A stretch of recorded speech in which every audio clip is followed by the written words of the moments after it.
жер сілкінсе мынадай нәрсе да. Жер сілкінсе бұл хадистерде де келеді, шахидтік өлімге апарады негізі мұсылман болса. Иә. Егер ол жаңағы ненің үйіндінің астында қалып қойса деген сияқты бар ғой. Соның астында қалып қойып жатса егер, онда ол шахид болады иншалла. Иманы бүтін, нелер бүтін болатын болса. Ал енді екінші тарап бар ғой. Оларға не болады? Мыналарға Алланың рахымы болады. Өйткені шахидтік мәртебе бұл кім болса соған бұйыра беретін мәртебе емес ол. Тіпті ғалымдардан жоғары мәртебе. Шахидтік пайғамбарлармен бір неде болатын мәртебе да.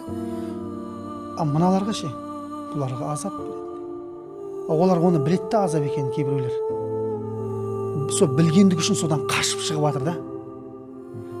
Тіпті киімін киіп үлгере алмай қалып жатыр ғой біреулер. Дұрыс па? Өмірде Құдайды алмағандар. Құлап бара жатқан самолетте атеист болмайды дегендей. Өмірде Құдайды алмағандар. Бисмилля, бисмилля, бисмилля деп. Басқа уақытта. Міне, Құдай тағала осы іс арқылы сені бисмилля деп айтуға мүмкіншілік берді да. Бисмилля деп айтуға, ла иляха иллалла деп атып біреулер. Ла иляха иллалла деп айтуға. Егер де ол сілкініс болмағанда, сен өмір бақи айтпай өтуің мүмкін беді. Бұл рахым болды да бір Алланың. Негізі біз рахым деп те қабылдасақ болады екен ғой.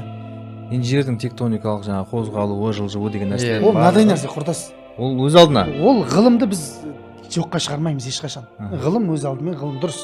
Жылда 365 күннің болатыны, 364 күннің жерді күннің айналуы деген сияқты. Ол ғылымға біздің ислам ғылымды одан ары дамытпаса оған ешқашан қарсы шықпайды. Бірақ бұл жерде Алланың үкімі деген нәрсе бар. Жер бетінде шыбын қанатын қаға алмайды егер Алла рұқсат бермесе.